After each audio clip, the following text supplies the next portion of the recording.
do it. All right, my friends, thank you for coming.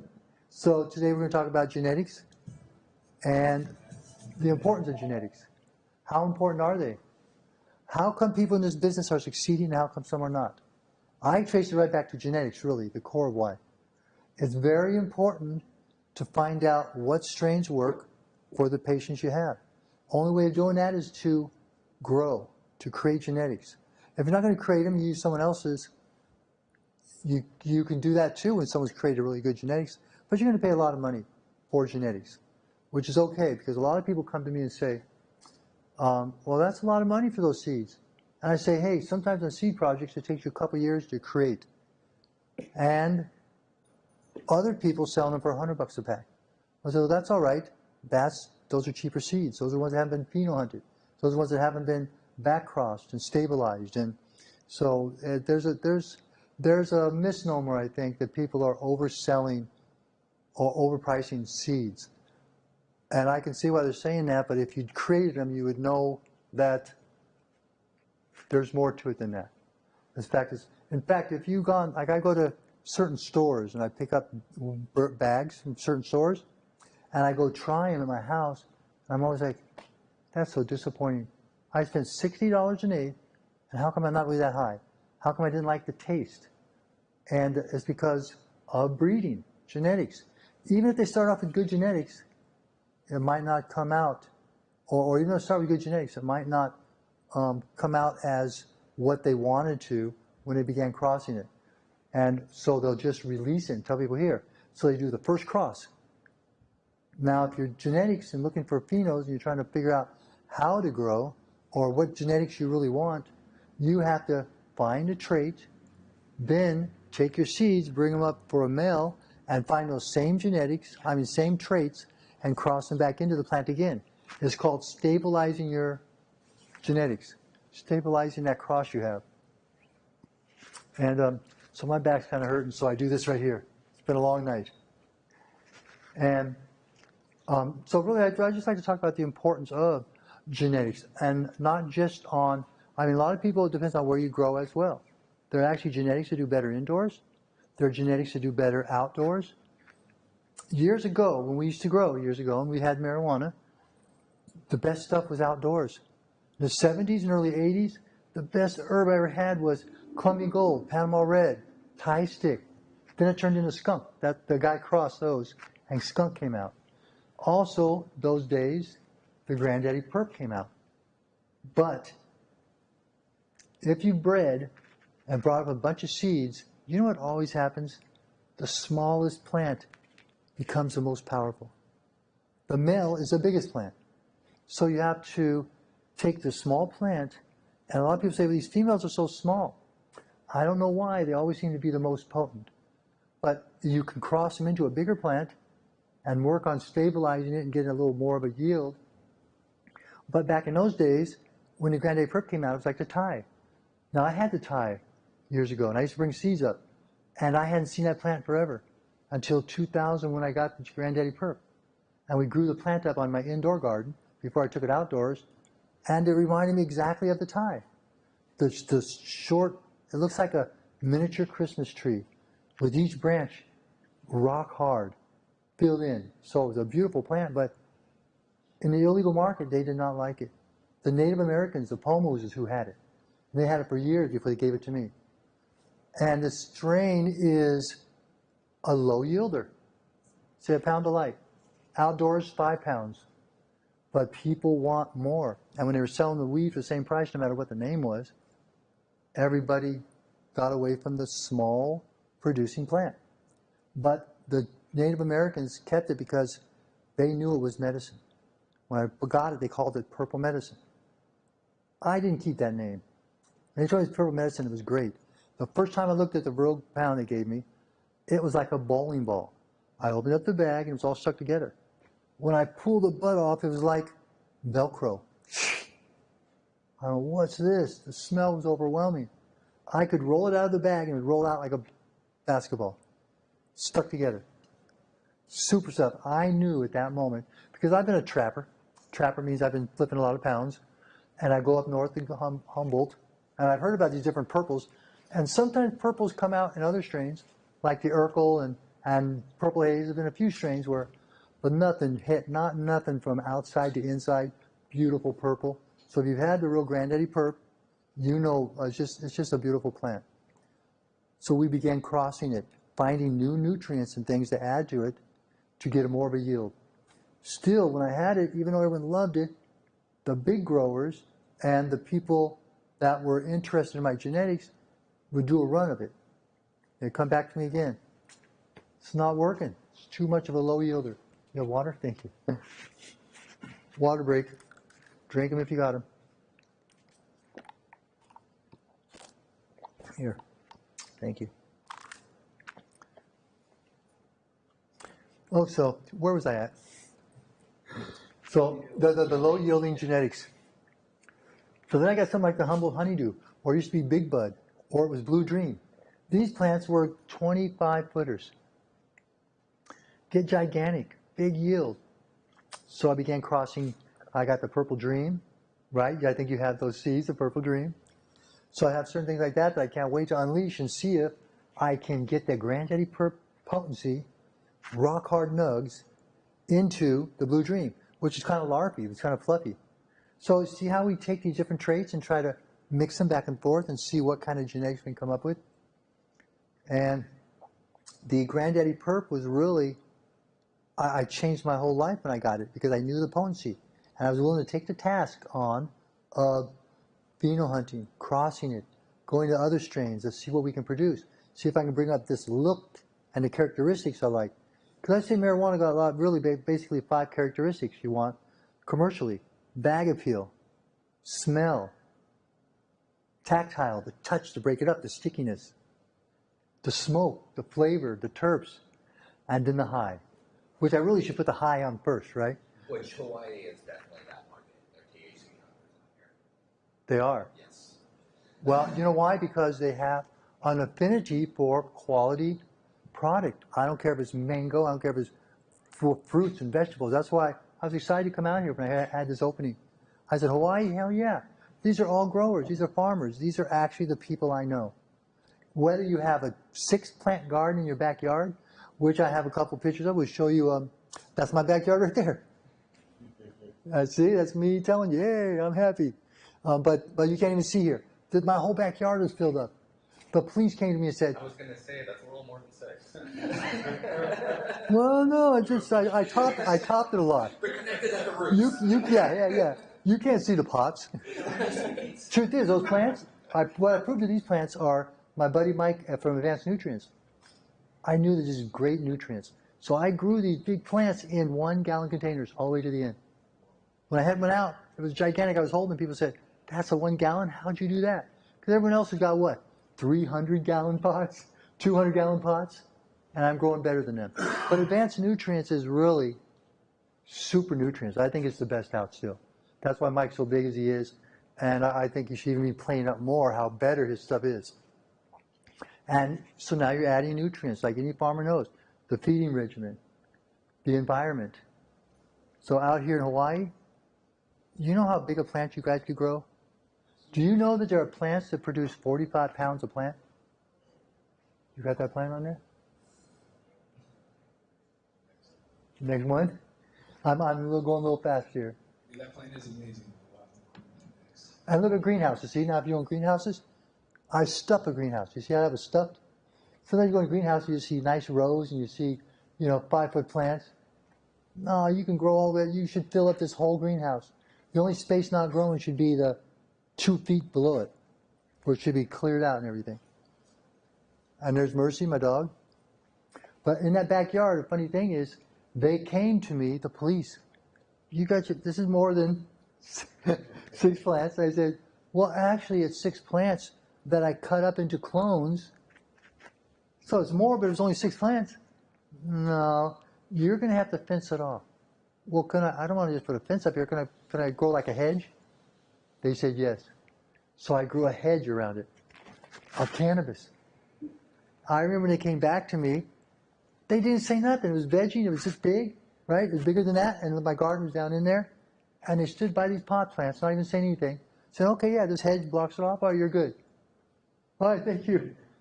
So, back in those days, we had to do what we did. Okay, so we lied a little bit. But, you kind of get angry after years of being persecuted and prosecuted.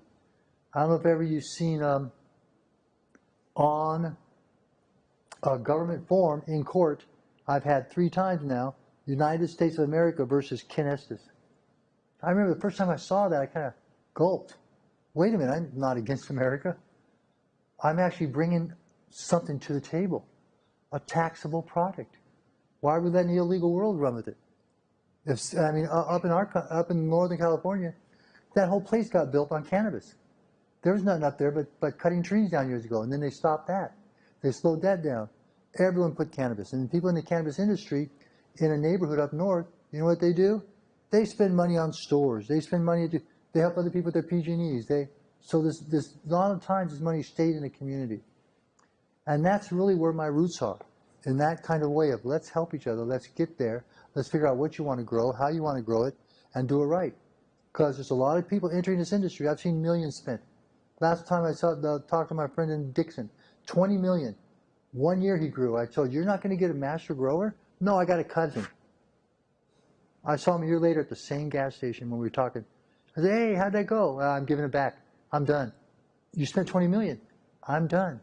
I can't do it. He had 3 runs. They were all bad. He had bugs. He got wiped out by this. And can't really cut. You can't take shortcuts when it comes to something like that in a competitive market.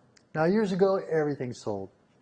Grow whatever you wanted. Just throw a plant in the ground, and I don't care what as long as look, we bought weed with seeds in it years ago. Came from Mexico. These are bricks filled with seeds. But we bought it. We smoked it. I remember the 1-finger, 2-finger, 3-finger lids, and you'd get like a Colombian Gold that had it seeded, and it was a 1-finger because it was so heavy nugs with all the seeds. You hardly got any smoke. Then the Sensimilia, the green stuff started coming in. And that was 4-finger lids. And it was fluffy, it looked beautiful. But it was basically about the same weight. So you can get the plants like that, really dense plants. Now when I came out the Granddaddy Purp, that's what else I didn't like. People said, look, we put in a pound bag, look how small that is. I said, I know, but those are dense nugs. Smell a nug, try a nug. Oh no, it's great.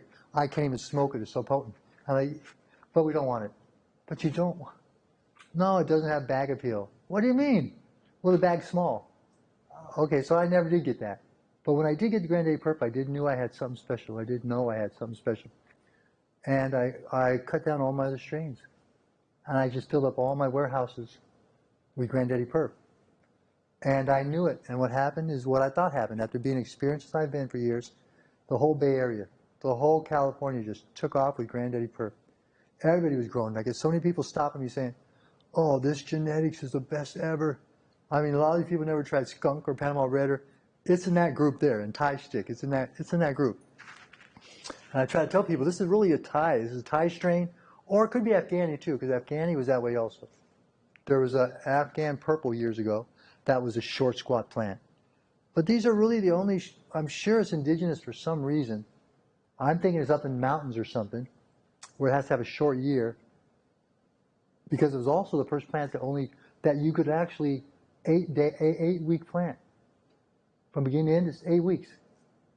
A lot of other ones are 10 weeks because there was a lot of the sativa and a lot of the mixes.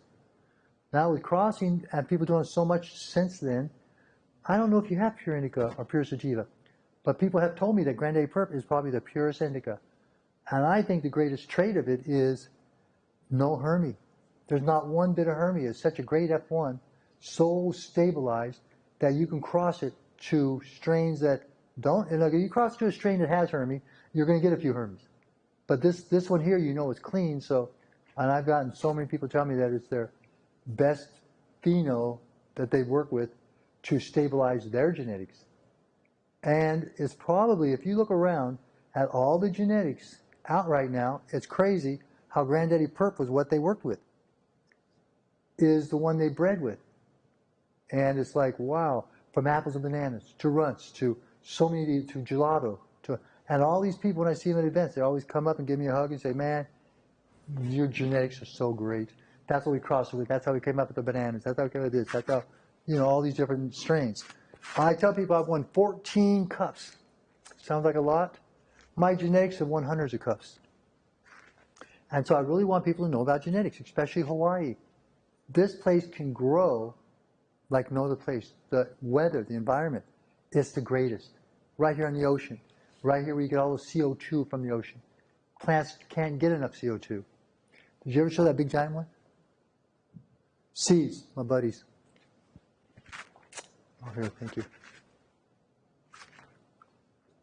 Anyone have any questions for Jim while he takes the water break?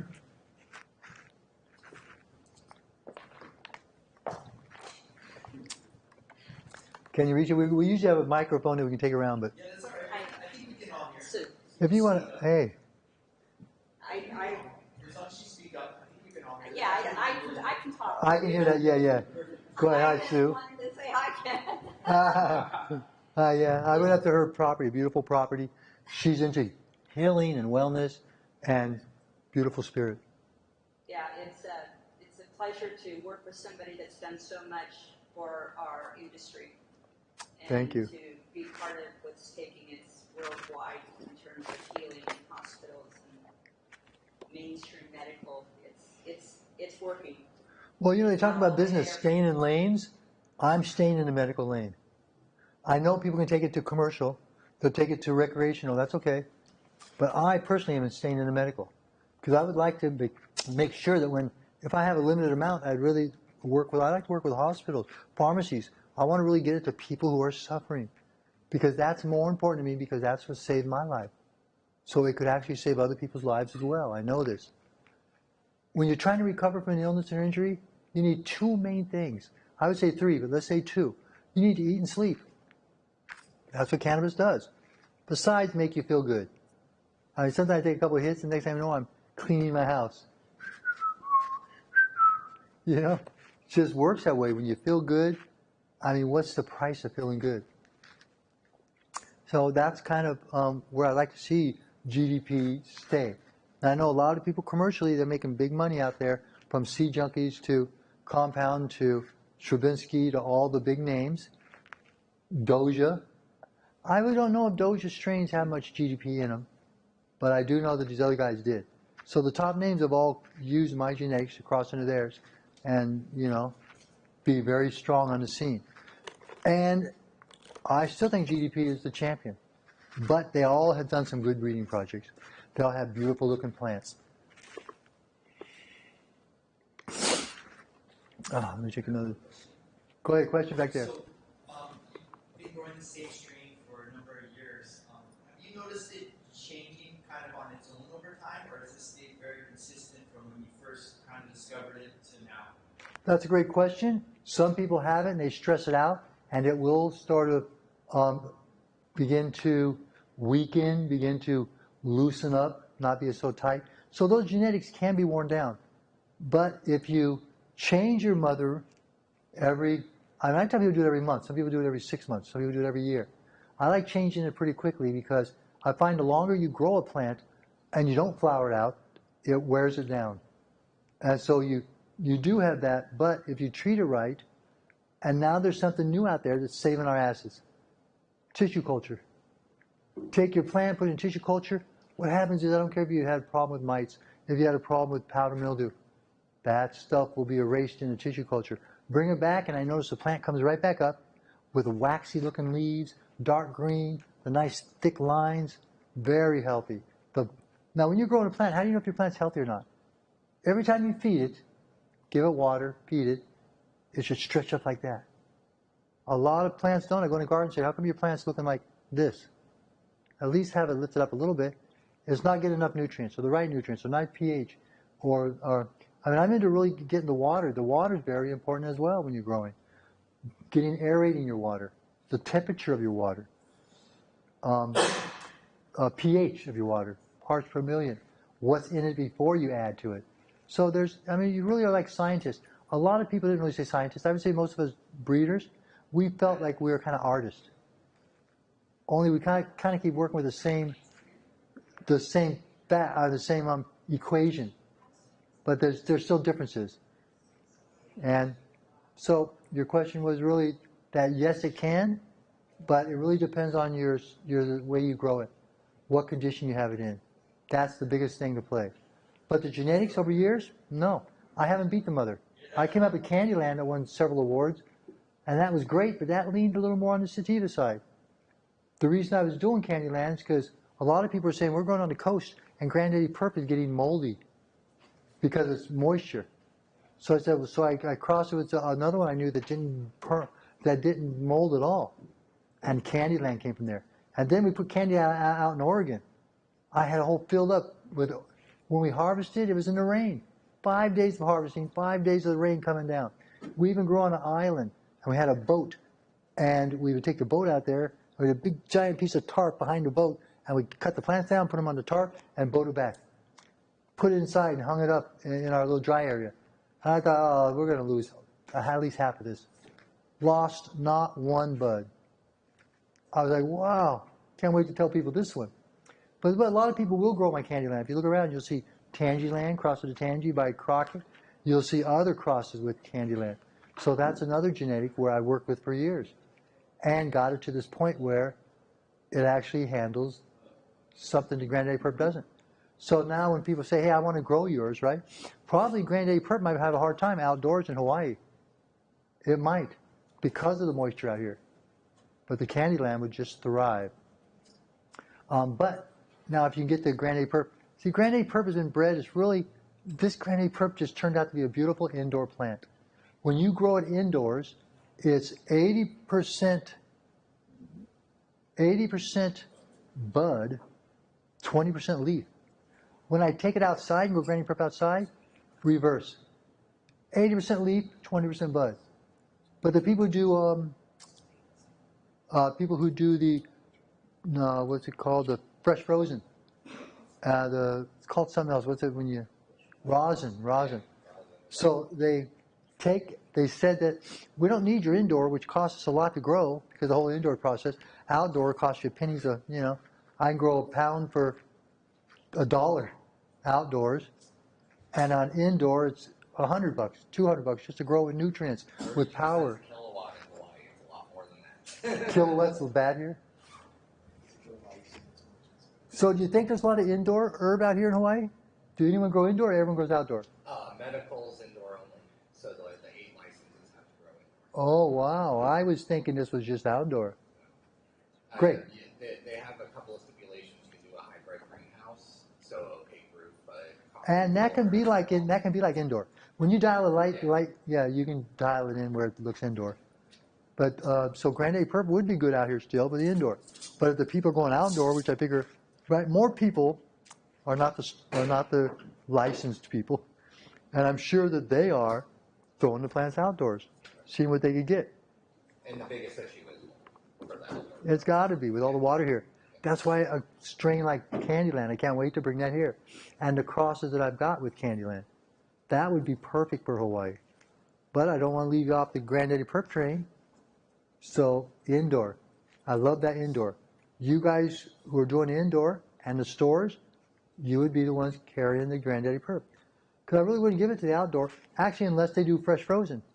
Because like the fresh frozen people tell me, we're going to come down to your place. You don't have to trim it. You don't have to cut it down. You don't have to dry it. We cut it. We take it. I love that. And so I lost my train of thought. So I need another glass of water. Are you guys doing LEDs or yes?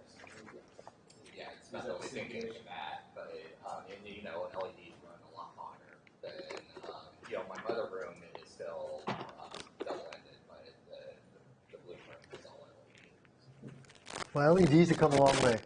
They have, but they still run hot. Still like to run those plants. I actually only grow shorties, just to have that. So fast turnaround shorties. So do you have a clone room, mother room, clone room, and then do you clone your clones from little up to like teenagers and then put it in? Yeah, that's the best way to go. It's a little extra cost, but I'm trying to convince everybody right now in California to grow the teens instead of because we spend another month growing those teens for you, the nurseries I work with, and people say, no, give me the $5, $6, $7 cut. But you're going to spend, do you know how much it costs you I know. in the it's a room to lot, grow it? right? And now you've taken a flowering room and you're doing this to it. You should be having just teens, put them in there, acclimate for a week in flower. But I learned that from Humboldt. When people have to do quick flips, how do you get the biggest yield? It's all about, sometimes, this is business now. Legalization means business now. So how can the people spending the money with infrastructure, also how can the people growing it for their own use, how can they get the biggest yield? How can they get the best stuff they have? So all these traits are things that I started just with talking about genetics. Genetics are very key, but it's not as easy as just taking a seed, popping it. Ooh, that's a female. Pop some more seeds. Oh, that's a male. Let me catch the pollen from the male with aluminum foil around the plant, looking like a Christmas tree. Take it, sprinkle it on the females. Now, I've had to do that for years. In fact, in the 70s, there was no clones, mothers, tissue culture. If I was going to plant next year, I would have my, say, 20 plants outside. One time I put one in my grandma's garden, right? And she would say, "Oh, Kenneth, come here. Look at that plant. Isn't that a beautiful plant? Oh, Grandma, that's beautiful. You're doing great." I actually went home and made some nutrients. I mixed it. I used to tell my friends to mix nutrients. And all we had was this crazy thing from, I can't remember the name. It was an old product, but it's still out. It was granulated, but people would do it too big of a scoop and kill their plants. What's the name of that? Miracle Grow. That's all they had, Miracle Grow. But I learned how to do it, bubble your water, warm your water, and the stuff would mix a lot easier. Just do a tiny bit. So I'd make gallons and take it back to my friends and say, use this. But flush first. I don't know what you got in there. Flush it, so all the brown dead stuff. And then these plants are resilient. They pop right back out, they start growing, and you get the right nutrients, and the rest is history. Really, it's, hello, Mom. I'm at the meeting about cannabis. What, are you still smoking that stuff? No, I'm making money on it now, Mom. That's how my conversation goes. But I digress. What was I saying? Do you remember? Me neither. Oh, Miracle Grow, the old days.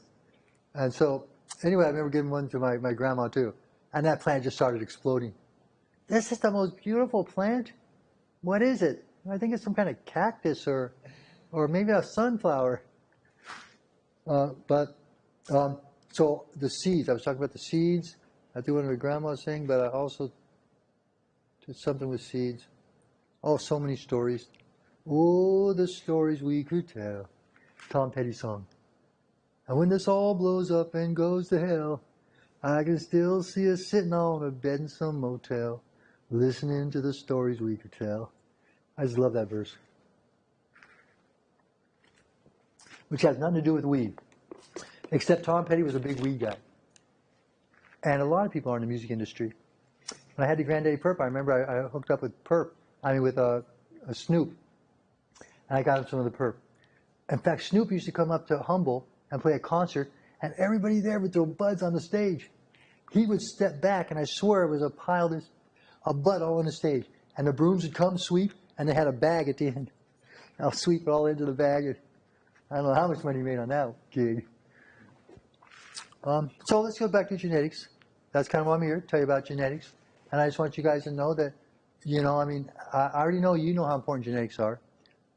And I probably know you probably know how important genetics are because you showed up here. So what kind of genetics?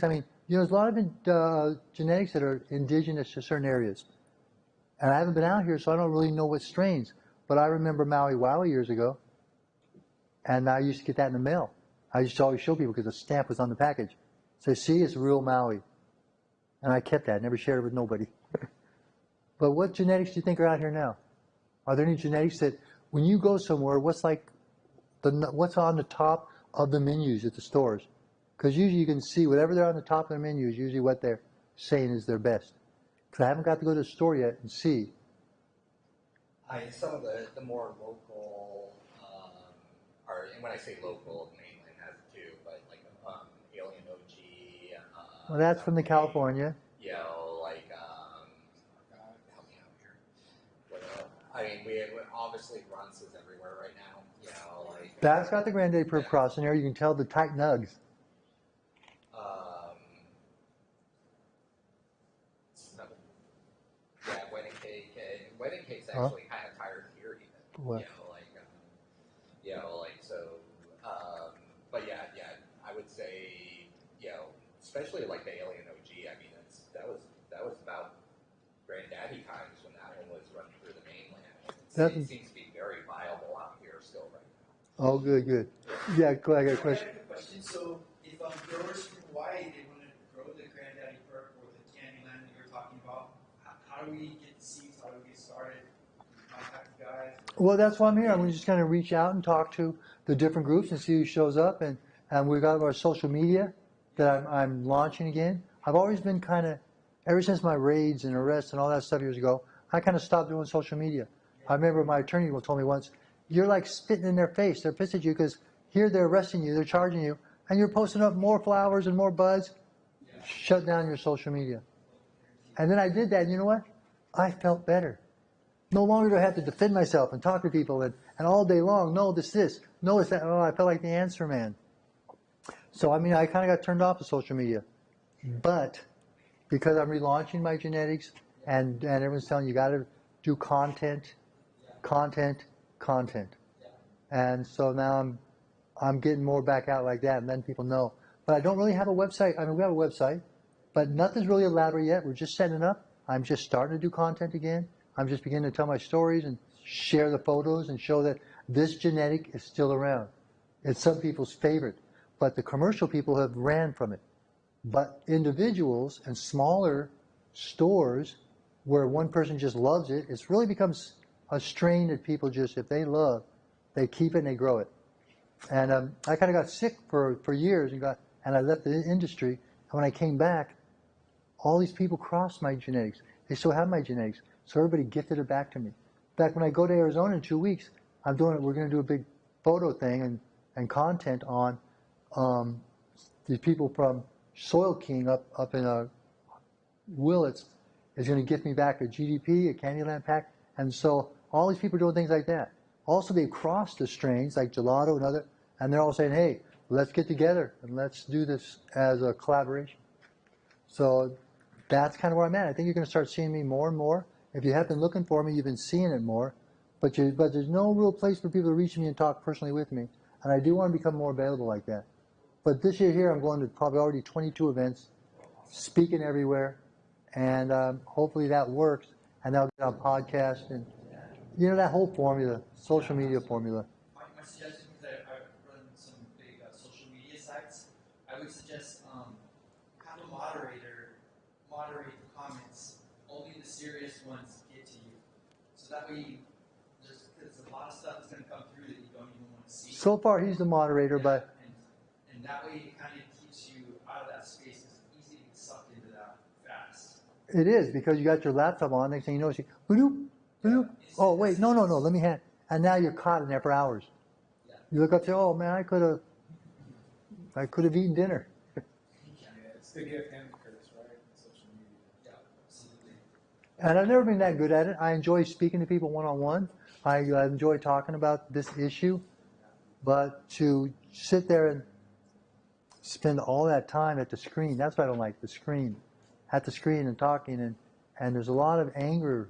Seems to be more anger than when you get together with people. Now we seem to be more collaborating and talking about what we like and genetics. And so, it's hard to be a keyboard warrior when you're face to face. yes, I think you're right. Yeah. It's almost like people in a car, right? They're ready to run you over, but if they're walking by you, they'll probably step around you. But get them behind a wheel, and oh my God. But hey, it's the good side and bad side. I saw the social media people. I mean, people who run in from Zuckerberg to Citron, running they went to Congress and they were talking to them, and Congress saying, well, you guys have done some great things. Look how you've connected us. But there's a dark side here too. So can we deal with the dark side? I mean, we should allow people to sue. If there's some venue has done something bad to somebody and they knew about it, they should probably be sued. But anyway, that's the whole social media game. But hey, it's important to cannabis right now because everybody's doing it. How do we reach people? we're kind of a unique situation because a lot of people don't want to carry grant. They don't want to talk about your marijuana, socially. They're starting to let us back on the platforms. Before they were really against us. Oh, if you saw, yes. They're not keeping our accounts down as fast. Oh, correct. They used to take them down so fast. As fast as you set them up. I don't know if some of they have people looking at it or if they're having somebody turn somebody in. But if you got a turn-in, if someone just made one call, boom, you're shut down. They're looking for keywords and say. And money. I've had people who lost money taken out of Bitcoin, not Bitcoin, taken out of Venmo. And so you got to watch. So you really have to, people say, oh, this is legal. It's not, it's quasi-legal. But when the government says it's still federally illegal, man, they can flip that switch whenever they want. How many bank accounts have you got frozen over the years? Too many to count? Yeah. Probably five where they just emptied it out. Couple frozen, I got money back, but not much. No, when I started doing the movement, I owned 5 homes. I got 200 acres on Reed Mountain, beautiful property on Edisburg. I had 99 redwood trees on my property. They raided them all. As soon as I started doing interviews and stuff, and I wound up losing everything. Houses, car, boat. I had a plane. I used to fly up, pick up weed, fly up into Garberville. My growers would meet me in their trucks, bring their Santa bags, walk into the plane. I'd look at everything. All right, throw it in the fuselage. Here's your box of money.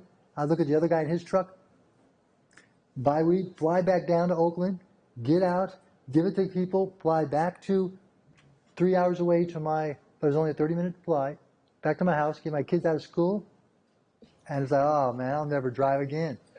I used to fly above the cars thinking, you fools, you are going too slow. So, there's a heavy price. A lot of us who were taught this early. Most people I know are dead that have been doing this movement from the beginning. Anywhere from Jack Herrera to Dennis Perone to all of the guys. Todd McArea.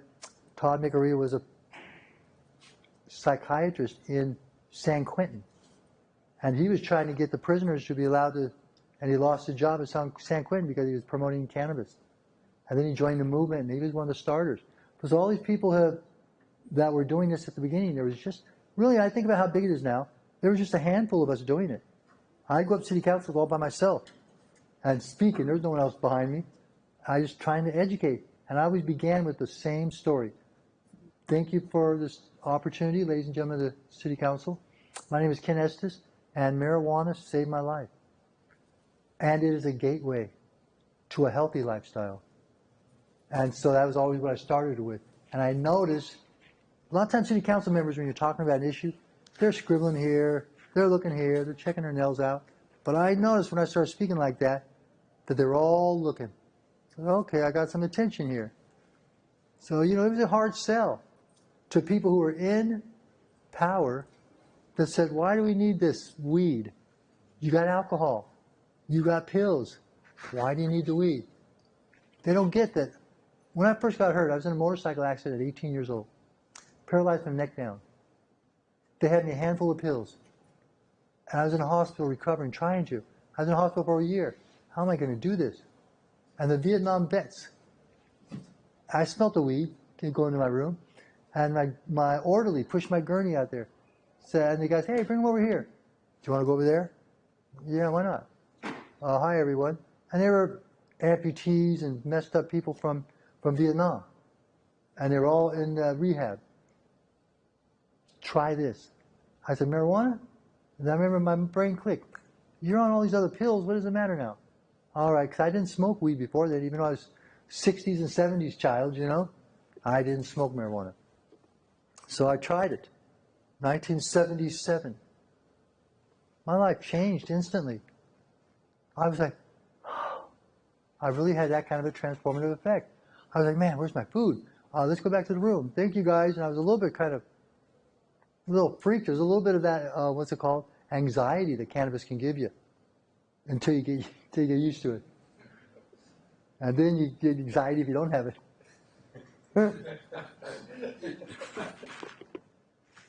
And I ate that night. I slept all night. I woke up in the morning, wanted breakfast again.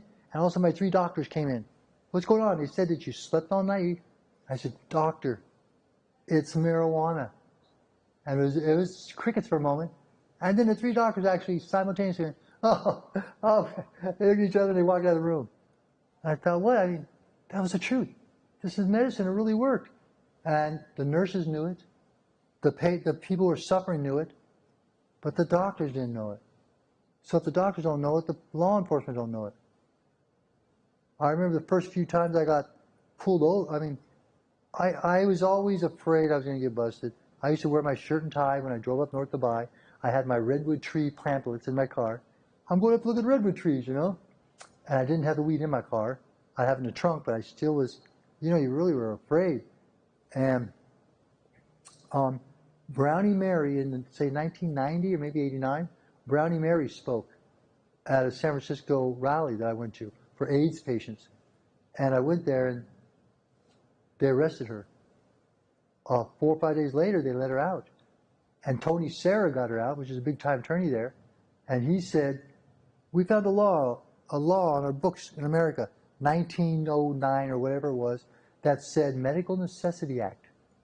If the government doesn't approve something that works for you, you have a right to do it until they catch up. You don't have to suffer. I cut that article out. Newspapers back then. I didn't save it on my phone. It was newspaper articles. I cut it out. I laminated it. Kept it in my car. I actually pulled it out on a few cops when they pulled me over. I smelled marijuana. Now I started, because I had so many packs in my trunk, I started carrying just some open nugs in my center. And I'd take these nugs out. So yeah, right here, because I want him to know, here's where the smell's coming from. Don't look in my trunk.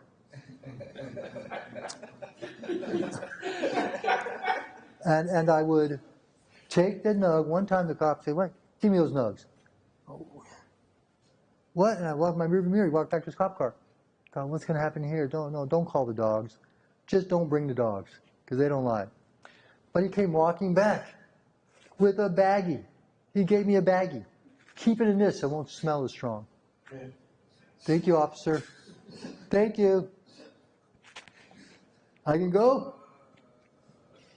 So, I mean, you know, stories like that. But, I mean, my heart was pounding. I was afraid. I felt like Midnight Express, that movie, you know? I could hear my heart beating. Okay, I just got to get out of there. And then driving home the whole time, I didn't want to smoke. Talk about being sober. I was okay being sober at that moment. Just drive home, get home. At what point in your life did that change? The relaxation with It did. Ever since then, I've been in a fist fight because of my activism, because of my outs, going to city council meetings from San Francisco, Oakland, Berkeley, San Mateo, Concord. I was the one just spreading out. Before then, we were in San Francisco and Oakland in front of friendly fire. City councils that were okay with us. Terrence Hollinan was the district attorney in San Francisco. Kamala Harris beat him on his reelection. And they were like a block away from each other. And I liked Kamala too, but I went to Terrence's election night because there were just two parties going on until you find out who won and lost, and then one party ends. And then I said, I'm going over to Kamala Harris's area. So I said, Terrence, I'm sorry, and I left. I went over to Kamala's wherever he was partying, and so just an interesting story. Where was I going with that? Where were we going with that story, everybody? But all the people fighting this back then, we all just, it was all what we did. There was a few of us. One attorney. What's his name? Tony Serra. He's a famous attorney that fought for the Native American Indians. He got a movie out of it. He's got a ponytail. And anyway, so a movie's been done about him. He was actually the best attorney. He used to try to get us off. And then once we had Terrence Hollinan there, and I didn't know if the new district attorney, Kamala, was going to be against cannabis. She said she was okay with it. But she really didn't do anything for us. Just like Obama. I thought those people were going to help change, and they didn't. I love them, though. I'm fans of both of them. But they did not change what they needed to politically. They got in line. And I thought, man, who at our level is helping us? He's going to give me sign languages. 1 minute something. 1 minute and what? Cut. Cut. What? I got more to say. Well, you're like the DEA now. You're like the police, man. You can't stop us. So I would just say on social media, in this, try to pay attention, see what I'm doing, look and see, because I am coming back. I am making a whole surge and doing it all again. And let me know what you think about my social content. I'm going to try to be interesting. I'm going to try to go places and show me traveling and show people what a guy in a wheelchair can do, because it's really one person. You can actually make a difference. And I'm afraid that the law is not behind us yet, because look at how they come up with laws. Not the states and cities can do it now, right, and counties. But look at some of the laws. They make it hard.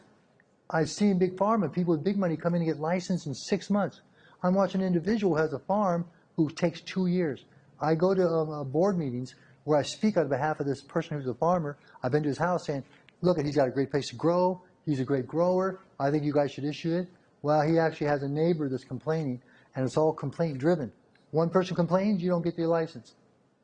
And what do the big guys do? They go to the neighbors. Do you need a new well, Joey? Do you need a new fence? So that's kind of what we're still up against.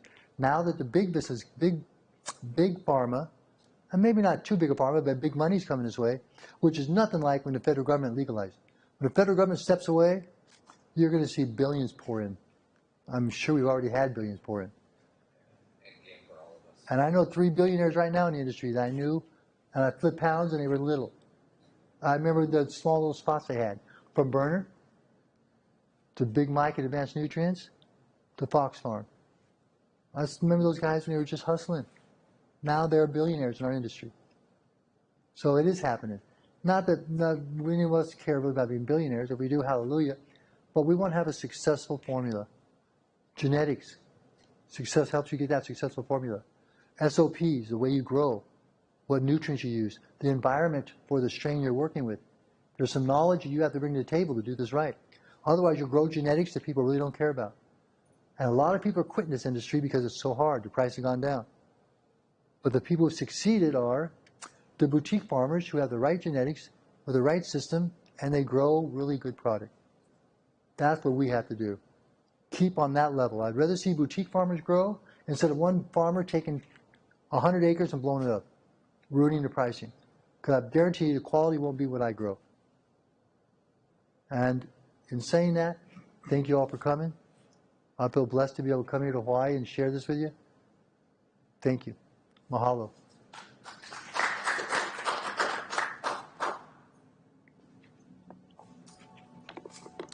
Thank you all for waking and baking and coming down here. I knew it was going to be an early gig. And I thought, I don't know if my pop friends are going to come here this early. But you made it. So this is Brownie Mary.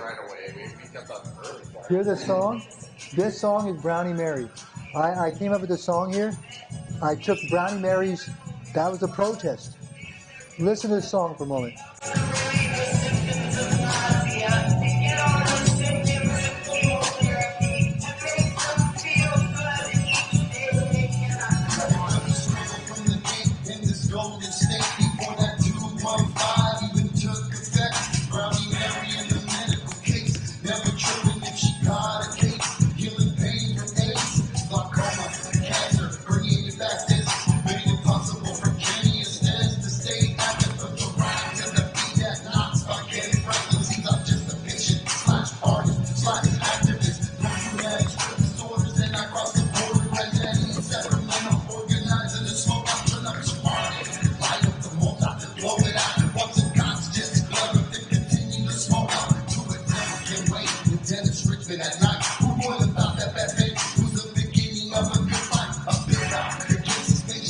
Shout straight.